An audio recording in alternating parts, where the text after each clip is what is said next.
Asalaamu calaykum waraxmatullaahi wabarakaatu. Soo dhawaada walaalayaal, soo dhawaada. Sawirkan maxaa u jeedaa? Haddii lagu yiraahdo sawirkan maxaa ka qaldan, maxaad is dhihi lahayd?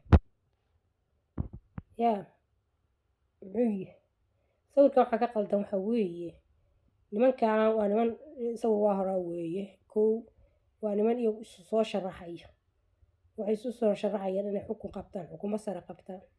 Hal naaga ma uga jeedaayo xukunka maaragtay raadinaysa sawir iyada loo wado. Waa may waxa wadanayaa waaye dumarkii waa dumarkii Soomaaliya. Waxa Soomaaliya meesha ay taalal ka dhigay oo boqolkiiba 50 ka ah baa siyaasadii Soomaaliya laga saaray. Marka Soomaaliya waxay noqotay meel xabsi ah. Xabsiyada nimanka lagu xiro oo waliba kuwa dambiyada waaweyn gala lagu xiro waxa weeye markay naaga waayaan bay iyaga qaar ka mid ah kuwa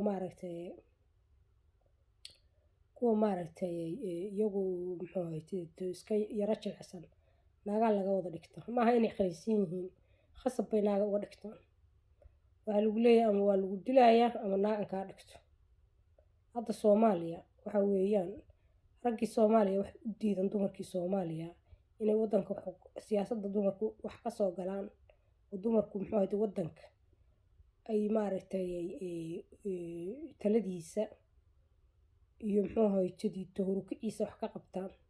Dumarkii waxay dhaheen jikada gal adigu wax kale tari ka dhig ma jirto. Jikadaasaad ku fiicantay in cunno kari sida guri xaaqid. Marka maxaa dhacay? Iyagu waxay noqdeen nimankii Soomaalida waxay noqdeen iyagu xabsi ku jira. Waa rag xabsi ku jira.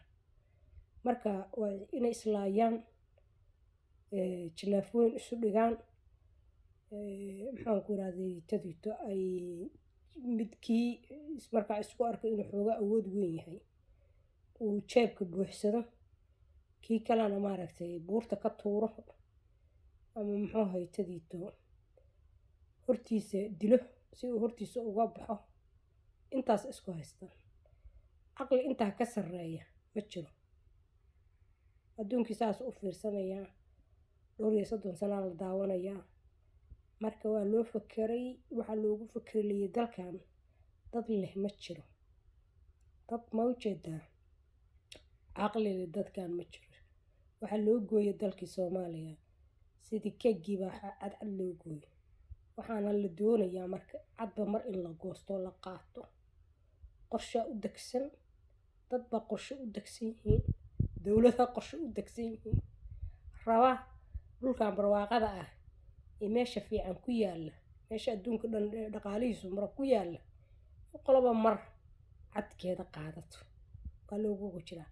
Halka waa idin duuba ogaada. Soomaaliya hadda jirta intii hore loo qaatay maahe inta soo socotana inta haddan ognahay baddi qayb baa laga qaatay. Kenya xooga inteeda ay fuqsatay. Soomaa inta hadda jaala ama dhul ah ama badna waa la sii qaadan doonaa.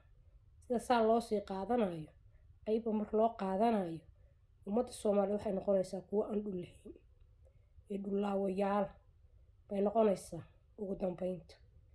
Waxaasna waxa ka dambeeya oo eedda iska leh waa ragga Soomaaliyeed iyo say wax u wadaan iyo diidmada ay diidan yihiin muxuu ahayd inay indhahooda inay furaan ay inta iyagu muxuu ahayd tidito feer isla dhacayaan ama jilaafooyin isku dhigayaan oo iyagu isku mashquulsan yihiin inay inta istaagaan oo bal korkoodana fiiriyaan agagaarkooda fiiriyaan dumarkoodana dhexdooda soo gashadaan.